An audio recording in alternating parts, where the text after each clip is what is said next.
Okay, sabihin ko na. And then I will explain. Good day mga ka-sports natin dyan. Marahil nga ang iba ay hindi alam ang katotohanan. At ang karamihan nga ay sinasabi na si Celine Domingo ang umalis sa Creamline.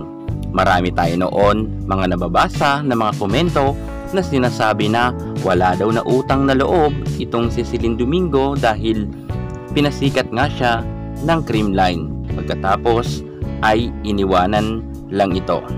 Noon nga ay hindi nagsalita itong si Celine Domingo sapagkat gusto niya na lang munang manahimik.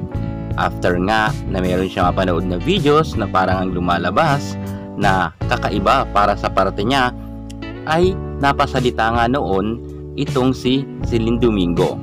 At nag-explain nga siya kung paano at bakit nga siya nawala sa Creamline.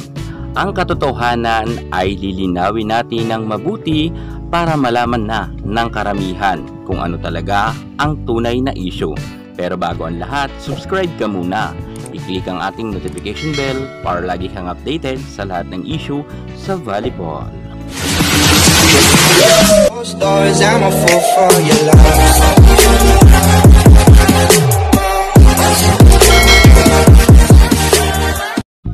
Celine Domingo, bago pa siya tumulak sa Thailand at napabilang nga sa Nakhon Ratchasima, ay nagpaalam siya ng mabuti sa management nga ng Creamline at pinayagan naman siya at suportado nga at natupad naman ni Celine Domingo ang kanyang pangarap at nagkampiyon nga ang kanilang team na Nakhon Ratchasima.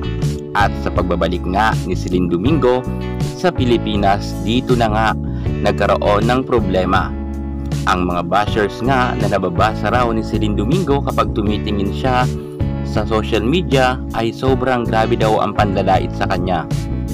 Binabato raw siya ng mga masasakit na salita gaya nga ng sinasabi na pera-pera lang to, kaya lumipat, umalis daw to kasi hindi pa raw move on kay Tots Carlos. At meron naman siyang nasasabi na nagkakailangan pa sila ng kanyang dating best friend na si Kyle Negrito at hindi raw kaya nito na ito ang mag-set sa kanya, kung kaya dito talaga ay binato pa ng mas masasakit na salita na sinabi nga ng karamihan na si Celine Domingo ay mukhang pera, kung kaya lumipat daw ito sa ibang team.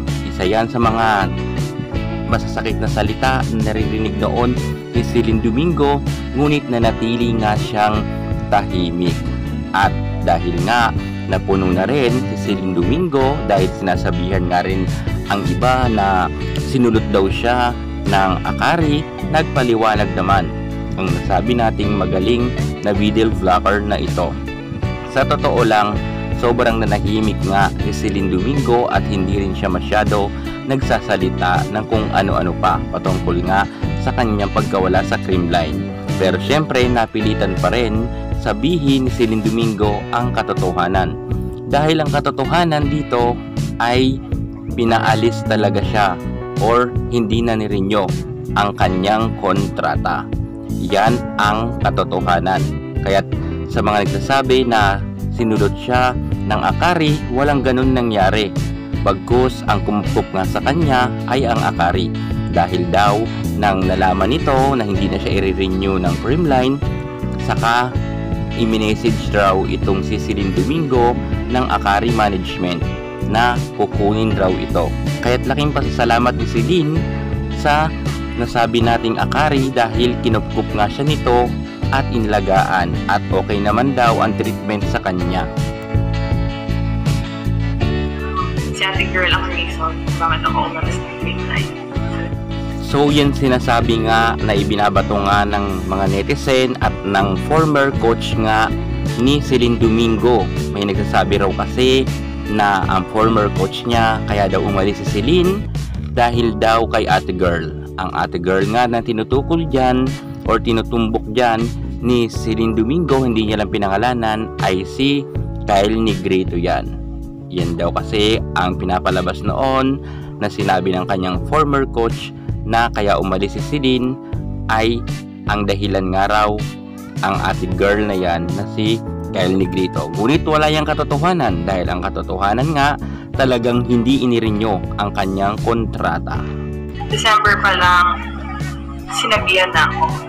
Told me that they won't extend my contract anymore. So, ayan nga mga ka-sports natin dyan na kaya sa mga nagbabas dyan kay Celine Domingo, sinasabihan na mukhang pera kung kaya lumipat ito sa Akari dahil malaki raw ang offer, ay walang katotohanan yan.